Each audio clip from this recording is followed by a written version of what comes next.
Welcome to the Sunday evening podcast. This is the first podcast that we are running, doing, presenting, opening with, whatever else you want to describe with. But at the moment, it is also acting as the single point of access to Sunday evening, apart from the website and social media and YouTube.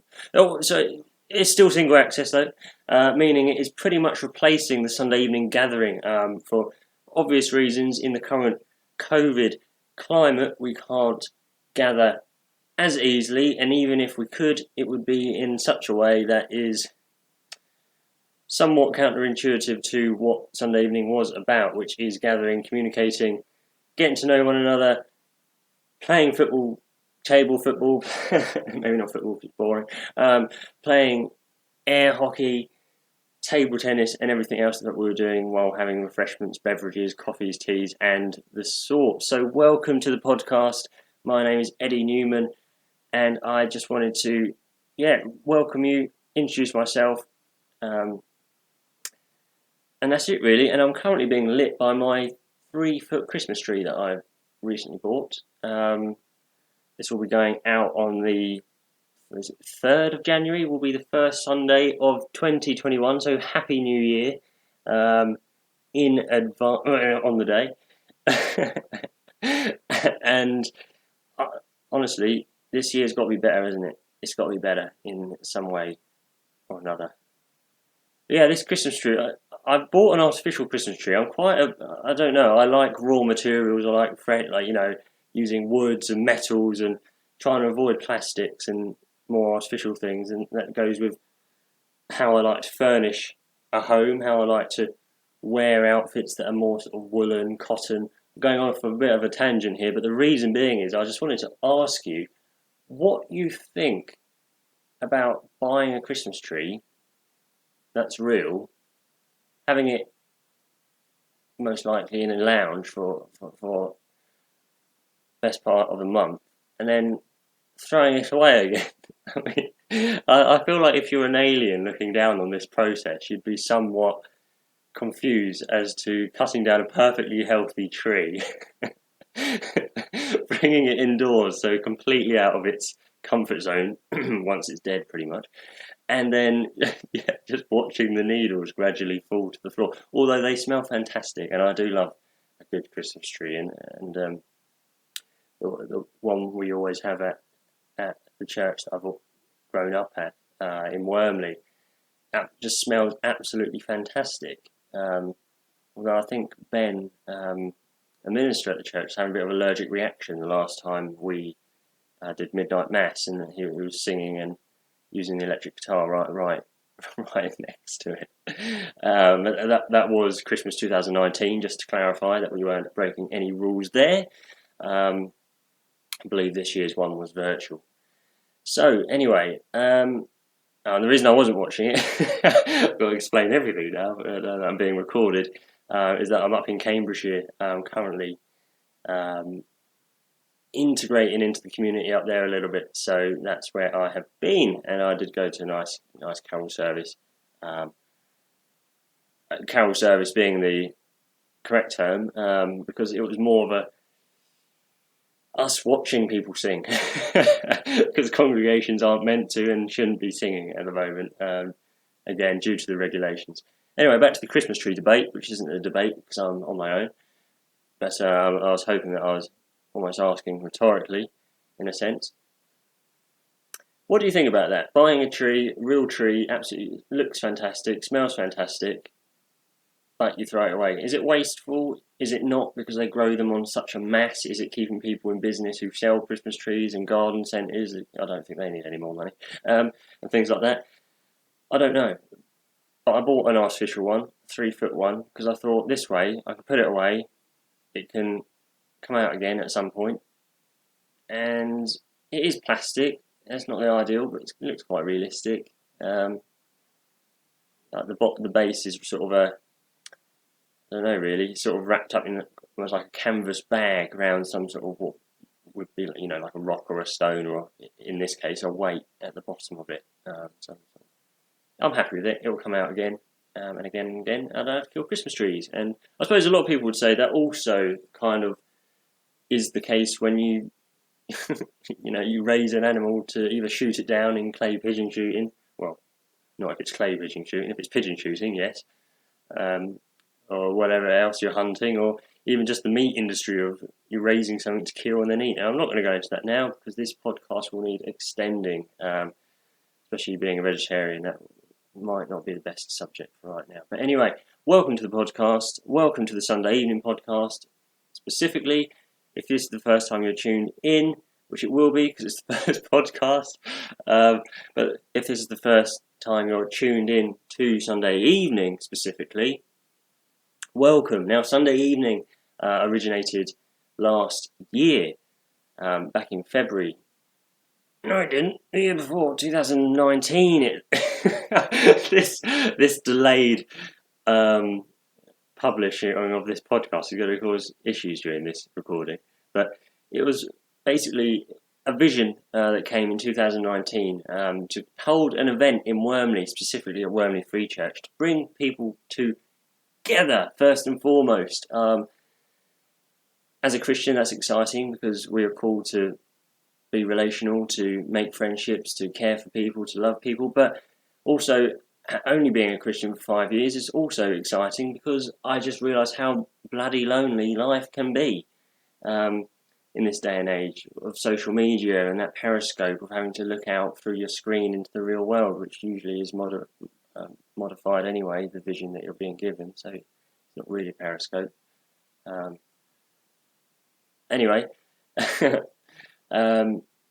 and yeah, it's whatever it might be. I think gaming's quite good. I know a lot of people don't like gaming because it's sort of you're sitting on your own, you're playing a game, but it's kind of social. You're talking to people, you're interacting with people. It might not be the same as going out and having a coffee with someone, but it is probably the next best thing other than video calling and things like that. I would imagine gaming is. Yeah, it's fun. I don't think it's the worst thing in the world. I think social media is one of the worst things in the world, anti-social media. But again, so yeah, that's how it was founded. We then launched it at Wormley Free Church in the evenings, being Sunday evening, and we run it from August 2019 all the way to the end of January 2020. Looking to refresh it, revise it, look at what we'd done, what we could learn from what we'd done, how we could adapt it to be more accessible, cater for those that are coming a bit more, and at the same time, how we could, work different elements into it to do that. Unfortunately, then the huge wall was put up of COVID and the unfortunate events that then soon unfolded here in the UK.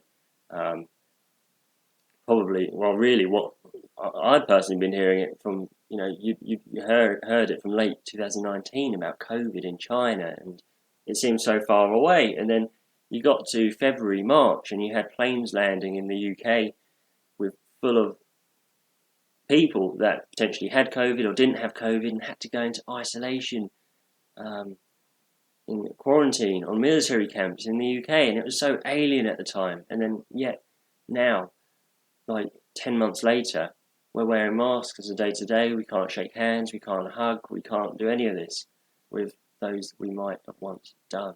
It's very bizarre, isn't it, how events have folded in the space of a year. And it stresses that, for me, my kind of an ethic is always you should do something when you can, because you never know what tomorrow's going to bring, or next week's going to bring, or next year's going to bring. So I'm really glad that we put Sunday evening on in 2019 when we could, and didn't wait to put it on, because if we'd have waited for this year, we'd have been waiting for another year and another year probably after that. So really glad to have that golden snapshot of Sunday evening, all that it brought, the fun, the people from all over the country. Pretty much we had people coming from all over the place, so many different counties, so many different churches, organisations, past friends, all sorts of people from all sorts of places. And that was so exciting to meet new people, but also bring together people personally I knew from one place and another place, it's the first time they got to meet, and I'm sure that was the same for other people that were also hosting guests and inviting people as well. And I'm just so glad that we got to hold that. Sunday evening we've continued to work on Sunday evening this year, even though we haven't really been able to do much physically, but it's been a real good back end time to be able to create the website, the Sunday Evening website at sundayeveninghello.com. Push the Sunday Evening Hello hashtag, which you can attach to anything if you think it's related to people, friends, coming together, community, or of course Sunday evening. And we also, back in 2019, filmed our first Three Brothers road trip. Now this is something James and I had our whole lives. I mean, I've known James from the video Three Brothers road trip since I would say 6, 7. We grew up together. We've loved cars our entire lives, and we eventually finally got to do a road trip. Good old classic 3 cars, 3 brothers. We brought my brother Matt along as well. Went on a journey, and from playing cars on a car mat to playing cars on the PlayStation to then be able to do it in real life was an absolute dream. And I think to be able to then record it and try and document as much of our adventure as possible, that was even more fun, really, because we can look back at it. But yeah, it's interesting looking at it because so much happened off camera as well, which would have been lovely to film. But there we go. And you may have seen the recently published behind the scenes video, which includes some of our disasters. I must admit they were disasters. Maybe not in the grand scheme of things, but we weren't the best tent building team, I suppose. And we'll have a discussion about that in the future on another podcast. But for now, I'll leave you with that and the behind the scenes video of our, I suppose, not quite struggles really, but hilarities. So, Sunday evening going forward, what's going to happen? This, for the time being, is the gathering, the Sunday evening gathering, but virtual, so Sunday evening virtual in the form of a podcast. I would love to, when we can, eventually hold the gathering again, invite you through the podcast, through social media and other channels, and that will be lovely once again to come together, but who knows when that will be, when it will be safe enough to do so in full Sunday evening style. I mean, if we can come together before that in such a way that is socially distanced and just to see each other and say hello from across the room, it would be nice to do that, but within the guidelines and the regulations that have been set by the government in 2021. It'd be so nice to say 2021 as a normality every day. 2020 is not the best hashtag that we want to remember, I don't think. Oh, that sounds so cringy. Hashtag. But anyway, it's nice to be bringing you this podcast. And because it's a podcast, I haven't got to have my usual makeup trailer and hairstylist that I always have. I mean,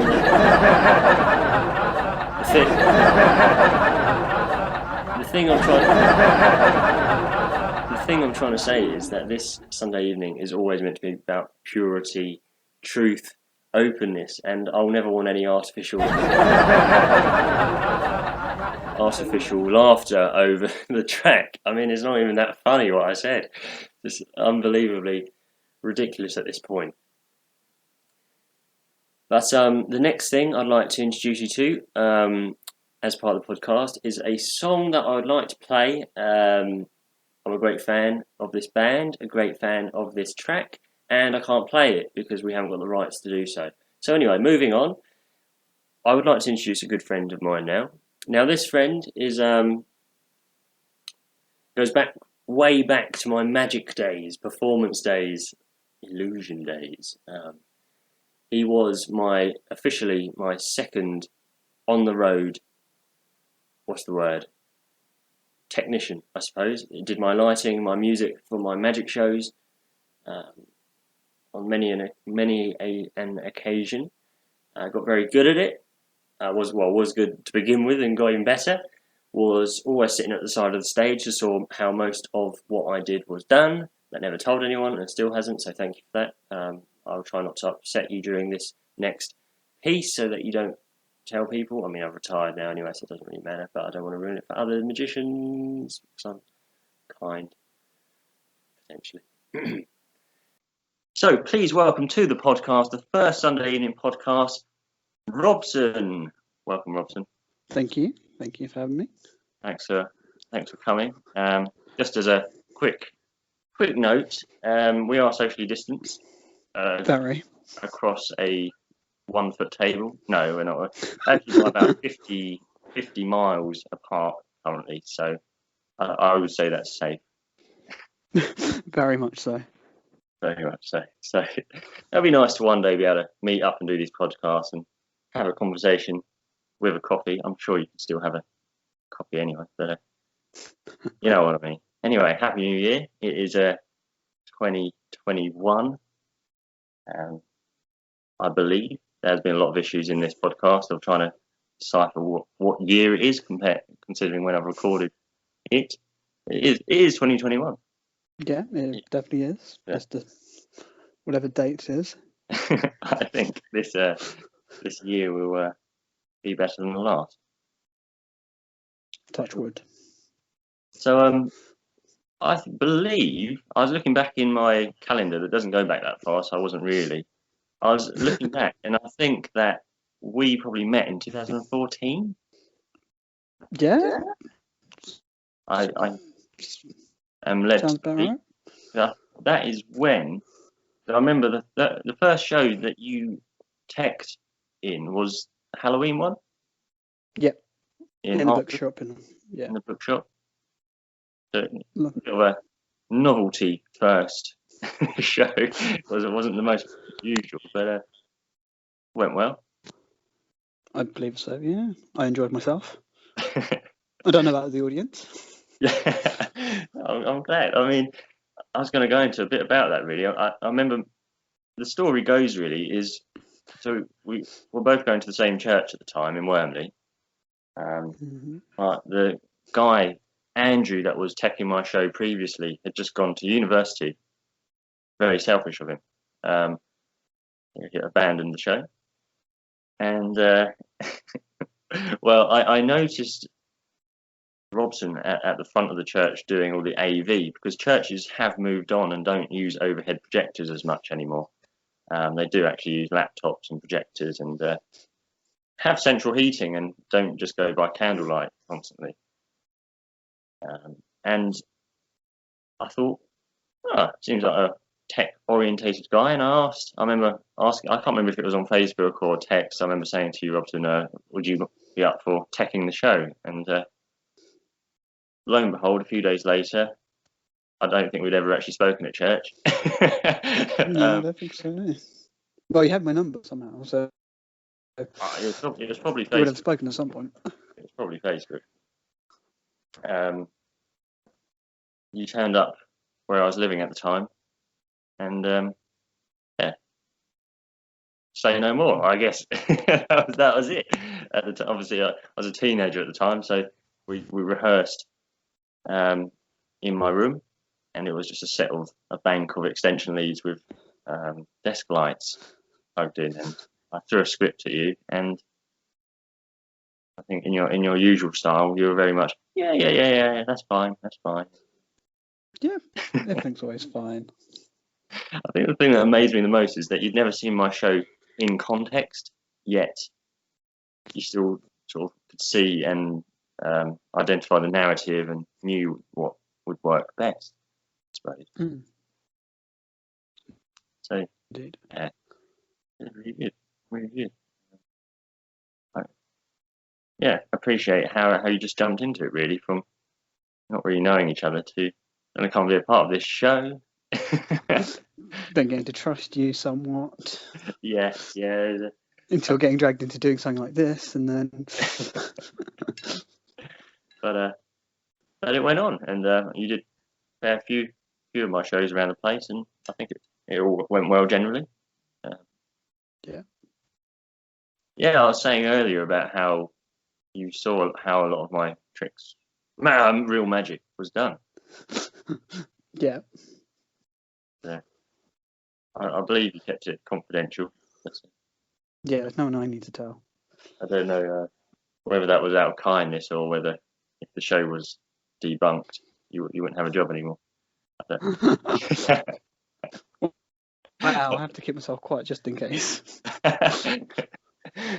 Might never want me back, in case you ever do make a return. Well, it was Sunday evening for sure, definitely. Yeah. Since retiring, though, yeah, magic has had its day for me. But so anyway, in regards to that, but at the same time, in absolutely zero connection whatsoever. There's absolutely no real connection. How many neckties do you own? How many neckties? Oh, 200 and odd plus. How many of those have you worn? All 200 plus. At least one. So you have actually worn all of them? Yeah. At least once. Well, I respect that. You are a utilitarian collector in that. Tie connoisseur. A tie connoisseur and someone that actually uses what they collect. So that's good, I suppose, rather than just having them. It is. Well, why do you have that many? Do you just like ties? I don't really know. I kind of. My mum challenged me to kind of wear a different tie every day for school when I was in sixth form. Okay, well, I know you also were a big fan of waistcoats as well, and probably still are. Yeah, I still am. Yeah. I've got about 14 of them somewhere. 14. You can't really wear as many of those as you can ties. Well, you never know. No. The thing is, when I met Robson, I used to pretty much wear a three-piece suit everywhere, constantly, all the time. So we were quite well suited in the beginning. Since then, we've both become a little bit more casual and have adapted the alien attire of a t-shirt more often than And a not. jumper. And a jumper. And a jumper. I know. Jumpy. Very mainstream. We're trying to follow fashion. So earlier on, you're going to love how this jumps from topic to topic very seamlessly. So yeah, the ties, that's great. So what do you think about throwing Christmas trees away? That's just a brilliant. Throwing Christmas trees away. That's a. I have we always have a plastic one, so I've never thrown a Christmas tree physically away. So earlier in the podcast, I was talking about how I think it's a bizarre concept to buy or cut down a perfectly healthy tree, bring it indoors for a month, and then throw it away. There's its benefits of a nice smelling Christmas tree, but I just find it a bit of it's an odd concept looking at it from long perspective. Do you have any do you have any views on the wastage of Christmas trees? As long as it's reused in a new purpose, because the one that the church has had in the past has always gone to my mum's and David's allotment, so it's always had a second life doing something, was burning for wood or being made into pallets and stuff. So it's always had a second chance. So as long as it gets reused for something instead of just chucked out, hoping the bin will pick it up, then. That's interesting. Yeah, I didn't really touch upon recycling. I didn't really think of a way of recycling a Christmas tree. It just ends up as a brown, dried up, spindly, thing. Very spiky and dangerous object, which I thought you just end up throwing away. But yeah, you obviously burn it on the allotment, like you say, reuse it. I suppose it creates a rather large beam of some description as well. When you have the centerpiece. Yeah. But anyway, enough of Christmas trees. Now that it's 2021.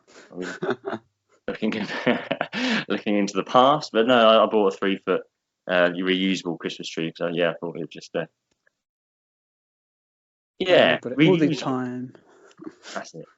Doesn't die and have to hoover all the pine needles up constantly. Yeah. So Robson is a very keen, very good photographer. Yeah. And Good. suppose that ties in very much so with your creativity and the fact that you are studying media at university currently. Yeah. So what exactly is your media course? Because I know when I asked you last time, I was like, is there marketing in it? You're like, no. Is there photography in it? No. So I was trying to work out how much media is in your media course. How much media is in my media course? So my course is media production. So we look at film, television, and radio, and kind of podcasting within that same perspective. So our media is more visual stuff rather than, I don't know, stills and marketing. Although we kind of tie in somewhere, but it's more focused on television and film, Right. Audio-based stuff. I'm aware that you still do quite a lot of photography as well, in your spare time. Yep. I suppose it ties in as a hobby sort of thing. And there's a local organisation I know in Wormley called Big Local. Is Turnford Wormley Big Local? It's Wormley and Turnford. Okay, so completely excluding Broxbourne. Yeah, completely excluding Broxbourne. It's in the borough of Broxbourne. In the borough of Broxbourne. Broxbourne can fend for itself. It's fine. But no, it's fantastic from what I've seen of the Big Local, in that it's trying to reach out to the community and create a community in a place, in a world that's becoming ever more isolated. What's your involvement with Big Local? That's a hard question to answer. My involvement, well, I'm just kind of someone who's suggested things and ideas and volunteered and see what happens. Because my mum's got the connection. Well, the connection comes from the church via, so it's connecting from the church, and then the church connected, and then me suggesting ideas, mum being part of the committee, and then me getting ideas suggested into them. Oh, amazing. Well, I suppose that is community. That is the definition of community. Exactly.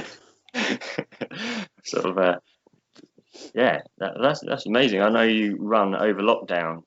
You suggested the idea of running a photography competition. Yeah, which was turned into a calendar. Snazzy calendar. Wow. I'm looking at it right now, so it's a very snazzy calendar. Was there a winner? There wasn't an overall winner. All the photos that were used were classed as winners, which was 6 winners because it was 2 photos per person. Okay. So it's more of a submission-based community project thing. Yeah.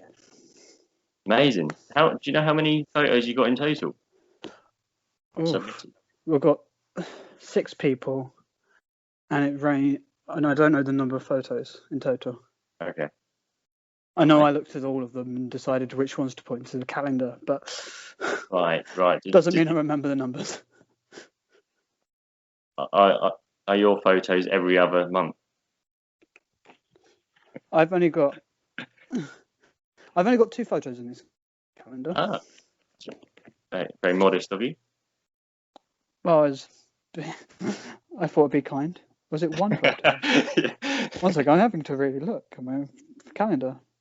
No, I've got 2. Yeah, I've got 2. So everyone else has 2.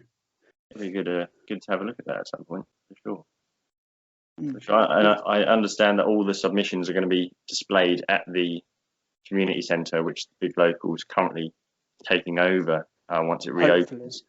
Hopefully it's going to happen. Sure. It's challenging times. I know that they were they had planned right at the beginning of the year of 2020 the big handover to really take hold of it, weren't they? Yes. But unfortunately that couldn't happen due to it's still currently in limbo as to when they're actually taking up the hall. Right. Well, I hope they do soon. It would be nice to have that organisation running from a settled base and HQ, really. No, that's fantastic. But, I mean, talking about community projects, Sunday evening, I haven't really Good spoken plug. about it at all during this podcast. Well, I have quite a lot, but it's.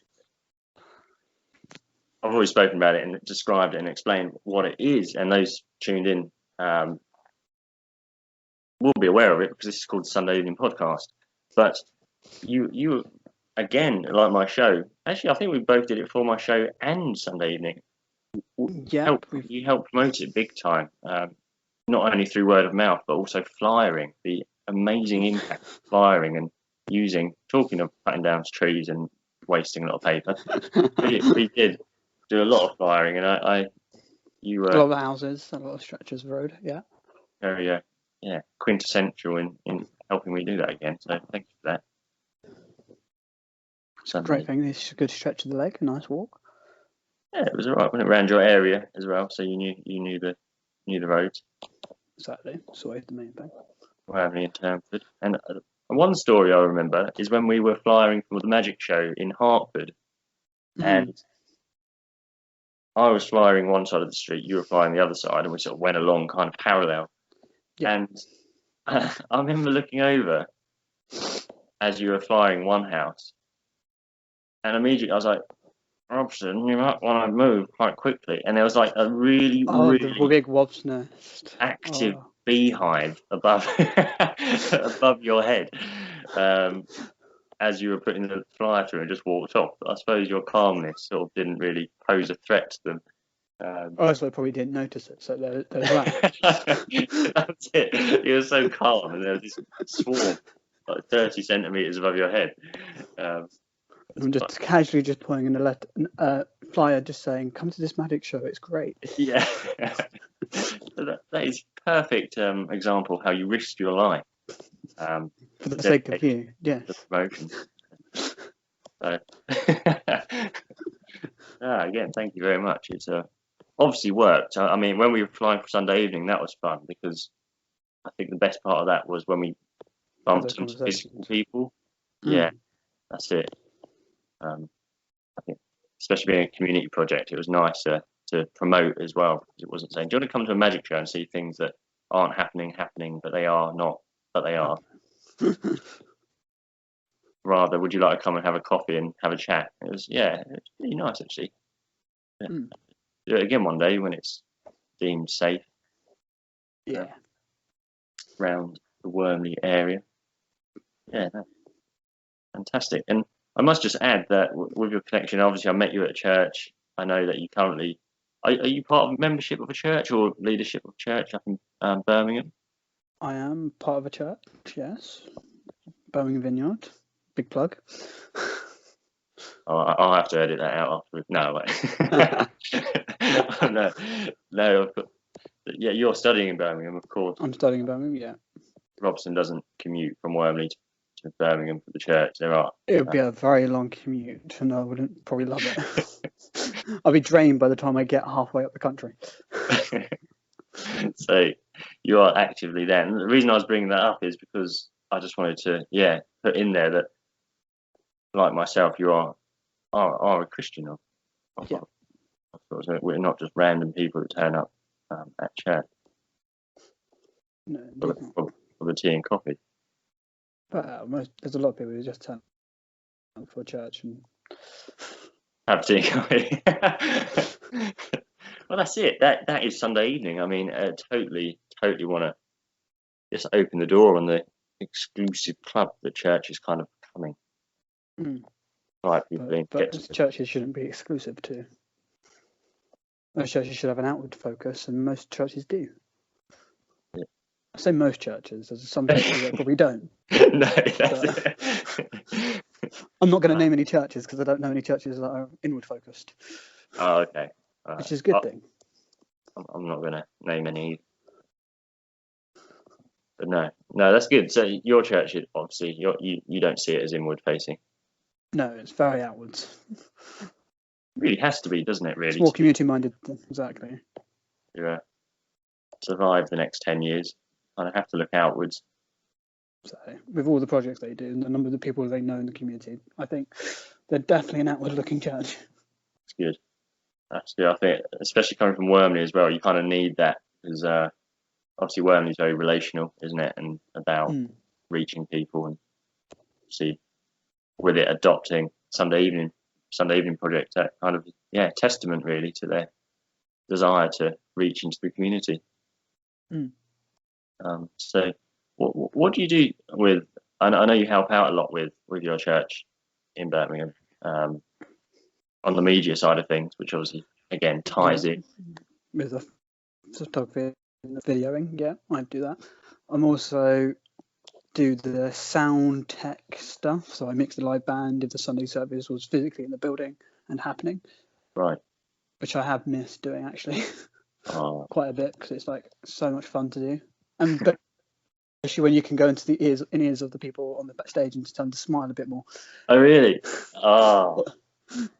or just tell them that doesn't sound right. That's what I love. I mean, I think there is this preconception that I was touching on earlier about the church being this cold building with, really quite antiquated means of doing things, which obviously does still exist in a lot of places. But at the same time, a lot of churches are modern and in the times tech. and use tech and have a bit of money just to. Yeah, that's it's quite a good testament. It's the thing is as well. It ties in quite well with your. Obviously, you worked on my shows and you did a lot of the AV audio visual at Wormley before. So sometimes you do look at the front of a church and you think it's very similar to theatre in a sense. It's a bit of a controversial subject because I'm not saying it's fiction. Church is not a performance, but in terms of technicalities, yes. No, that's fantastic. Yeah, glad you're doing that, and hope that I know you worked on their carol services this virtually a little bit more this year, didn't you? Yeah, I did. I've done a lot of filming within the church building, filming their services for their online use, which has been great fun. Because I've done a bit of directing and vision mixing, so actually physically playing and mixing the cameras up, or physically being the camera person, getting all the fantastic odd shots and close up, which is always great fun, and I love doing it. I love that, how you can mix your love of church, love of faith, and your media ambition all at the same time. In media, all at the same time. It's not one or the other. And do you have a long-term goal with your media, a project you'd like to work on, or where you'd like to go with what you do? My long-term goal, as a personal goal, probably not part of God's plan, but is to work on Doctor Who because I'm an admirer of that show. So getting the opportunity to work on Doctor Who would be the highlight of my career, if that ever happens. Right. But I don't really know in between. That's up to God. It's kind of like, I'll do whatever you tell me to do and where you want me to go. You've got me thus far to Birmingham, so you might as well plan the rest of it out. That's amazing. Yeah, that's amazing, and very, very inspirational. You're trusting.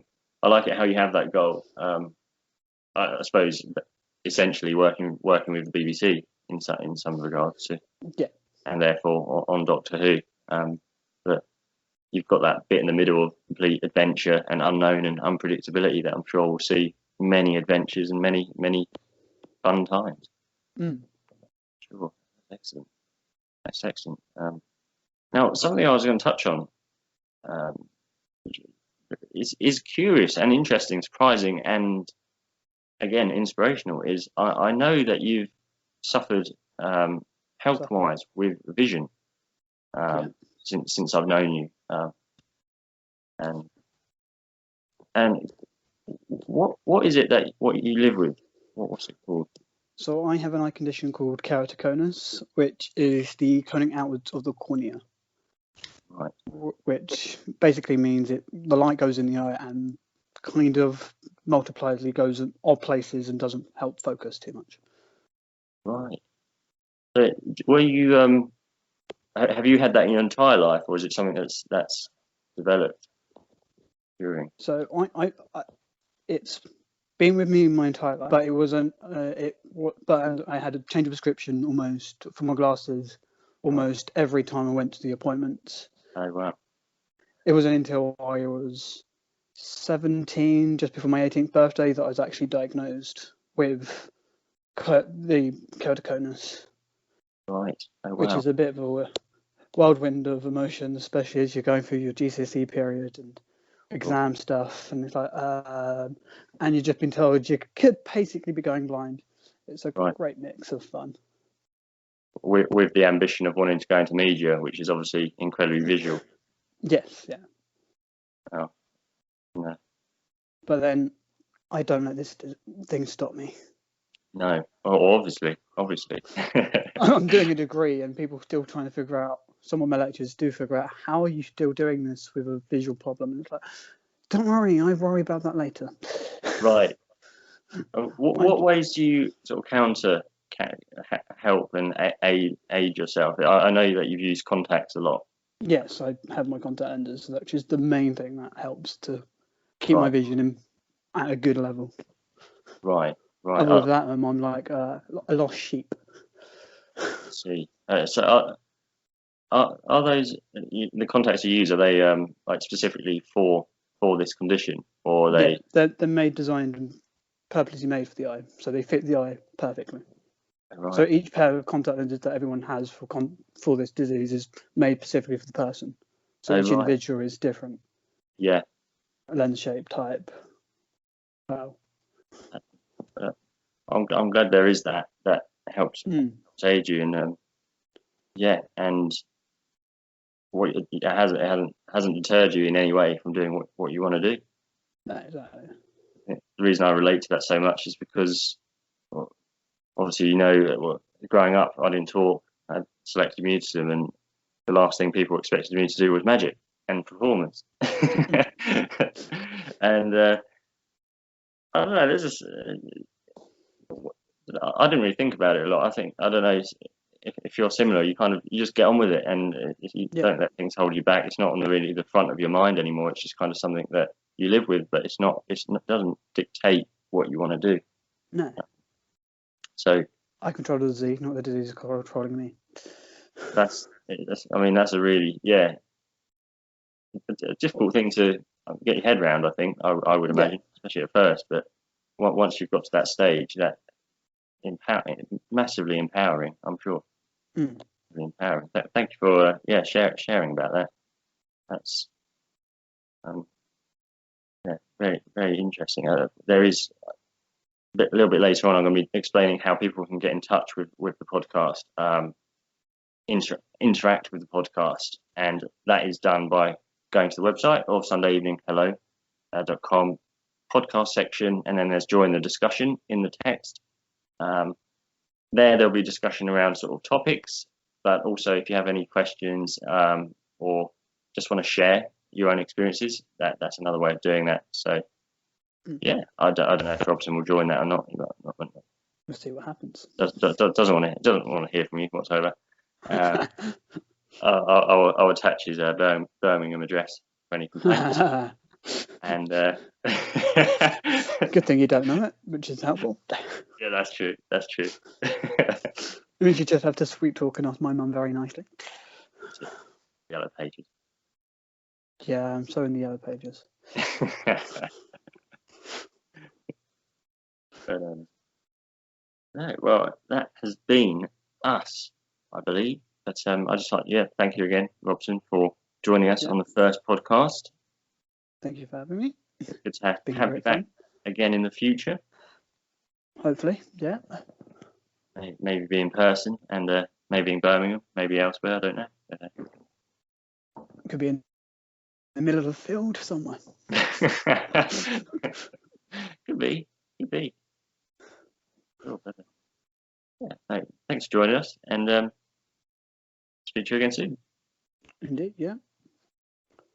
Now, each week on the Sunday Evening Podcast, we're going to have a special guest like we just have and talk about a subject, argue about a subject, really thrash out a topic over a coffee at the moment virtually, but that's what we're going to do, and that really leads on from the Sunday evening gatherings that we were holding. about a year ago when we were having a special guest come along, talking to them, interviewing them, having a Q&A at the end. Sunday evening going forward will look a little bit different to what it did as we have grown and we have seen what works, what doesn't. It did work, but as a gathering, that will change, and news on that will be following at some point. So, this has been the Sunday Evening Podcast. Thank you very much for listening. It's not over yet, but I'll just say thank you now in case I forget later.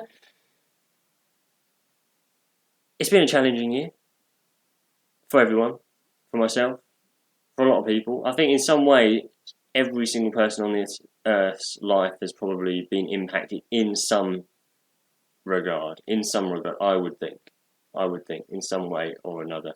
And what I just want to have a little think about is the usual, what are you going to try and achieve in 2021? We're not even going to mention the word resolution. Resolution? Yeah, it is resolution. It's a revolution. Your New Year's resolution, but not that as such, but something you want to achieve next year. Do you want to? Are you looking for a new job? Are you thinking about reaching that new fitness landmark? Are you thinking about going into a new project or volunteering with a new organisation or something that you haven't done before, or even going back to something that you left some years back or weeks back or you couldn't do because of COVID? But the second part of my question is there something like that you want to do? But the second half is there something you would not have done or been thinking about doing again or starting for the first time if the whole COVID and the pandemic hadn't happened at all over the last year? Has it made you think, actually, I do want to rediscover this? I want to challenge myself in this way. How can I go about doing that? Is there something? And if there is, we would love to hear from you. There's the interactive part of the podcast. Now, how are you going to do that? So, pretty much, SundayEveningHello.com. You can go on there. If you go on podcast, there will be a join in or join the discussion button or link in the text that you can follow, and it basically goes to the Facebook page and our community tab on Facebook, and on there you can do a public post. Obviously, if it's embarrassing, you might not want to do a public post, but if it's embarrassing, there's no other way of posting it, so you can't. I wouldn't advise it. But if you want to do a post on there and just say, I'm thinking about achieving this, I'm thinking about reaching out to this, I'm thinking about going out to Portugal to meet my uncle that I haven't seen in 10 years when I can, because it made me think I might not be able to see him for 5 years because of the pandemic. Whatever, an example like that, if you put that there, then in the next week's podcast, I'll have a look at those, read them, and share them, really. And that's the interactive way. Do include your name, or include your name in the podcast so we know who it's from. Get the discussion rolling, get moving, get going, and it'll be fantastic. And really, the long-term goal of Sunday Evening is when we can gather again, whether it's wherever it is, London, Edinburgh, whatever town in the country, in the UK at the moment, that you might be in, gathering, meeting up, or even listening to this podcast. Imagine one day if we could do one mega Sunday evening and meet up with all the areas and all the different areas, or even if one person from one area visited another area, and we're all linked by this similar interest that is SE, Sunday Evening, a brand of unity and a philosophy of community and unity. But I already used that, so I didn't want to say that after using it. But that is what that is. That is what Sunday Evening is. We're soon to be also launching officially, which you can also find on the Sunday Evening website, the Sunday Evening Market that is going to be selling fantastic things like SE Sunday Evening branded t-shirt and a tote bag at the moment for those that may not wear t-shirts. I once upon a time didn't, so I understand if that's not your style, you don't fancy wearing a t-shirt, or it's just flipping cold at the moment to want to wear a t-shirt and show it off. But we'll soon be launching that, so that is all accessible and available on the website when it finally gets released, whether that's this January or February, but it will be very, very soon, so you can get your hands on some merchandise from Sunday Evening. Again, creating that brand, creating that philosophy that can be shared about community and friendship, and it's identifiable by one another, just to know that you're someone that wants to meet new people, wants to challenge yourself, wants to have discussion rather than misunderstanding that causes conflict and the biggest issues faced on this earth. And I think on that note, I think on that dramatic note, now that you want to get up, get armoured up, get whatever you're going to go and get your tribal spear out of the loft and go out and conquer somewhere or something, or go and take over your next village. I'd just like to say thank you very much. That's all from me this evening, Sunday evening. We will be back next Sunday evening at the same time of 8 p.m. Look forward to it. Do join in the discussion. You can find that on Facebook through the website. Please suggest anything else you'd like to hear or see. Probably not see in a podcast, but anything you'd like to, well, anything really in any element. It doesn't have to be just the podcast that's related to, but do get in touch on Facebook, Instagram, and suggest where you'd like to see Sunday evening. If you'd like to get involved, if you'd like to learn more, or you'd like one of our infamous Sunday evening stickers that did end up working their way around Hertfordshire, which didn't give the greatest look when they were stuck on lampposts and things, and they are biodegradable, so I'm going to say that the rain probably washed them off and dissolved them, any councils listening. But if you want one of our infamous, famous, fantastic, unifying stickers, also get in touch and we can get those, or get one, because we're tight. To you. No, we're not. You can have as many as you want. You have 200 if you want. Anyway, thank you very much for listening. I'm Eddie. Till next week.